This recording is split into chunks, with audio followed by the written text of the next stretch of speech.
אנשים חולמים להגיע לירח, אני חלמתי להתגרש.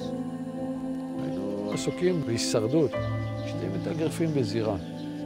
הפכנו להיות שני שותפים שמחזיקים דירה עם שתי ילדים. הרגשתי שאני אמות אם אני נשארת שם. היא באה אליי בהצעה שאולי נחיה, אבל לא נחיה ביחד.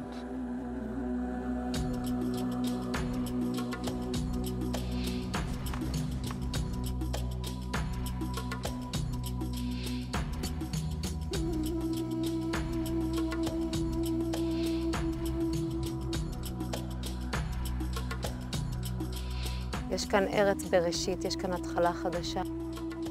תנו ללב להוביל אתכם, למקום הזה שפותח אותנו. חוויתי נטישה ענקית. חייתי 19 שנה בזוגיות לבד. מה יקרה אם אני אפגע? איך אני אתמודד עם זה? יש שתי אפשרויות. יכול להיות שם עד הסוף ולאהוב, לקחת סיכון שניפגע, או לחיות ליד החיים.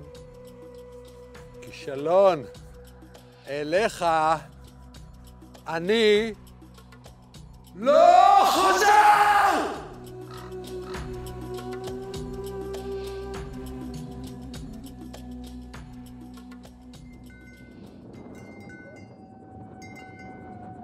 אני עברתי שנים של סבל, וכשנפרדנו הרגשתי הקלה.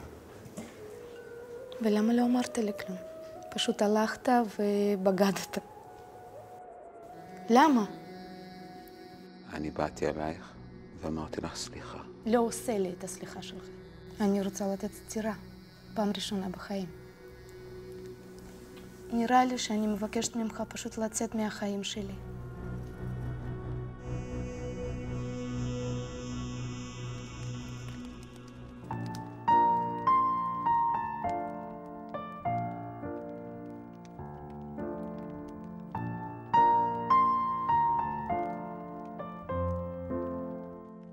יש איזו אישה פה, שהיא תהיה הרבה שנים, ואני רוצה לשרוף את הצורך לתשומת לב הזה, הצורך שהיא תהיה על ידי כדי להיות בסדר.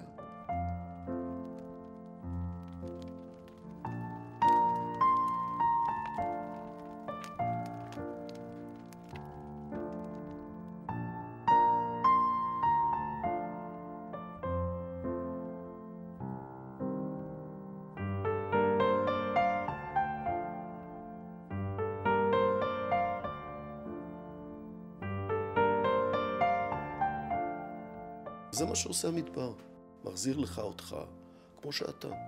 אם אתה לא מחובר לעצמך, אתה מזייף.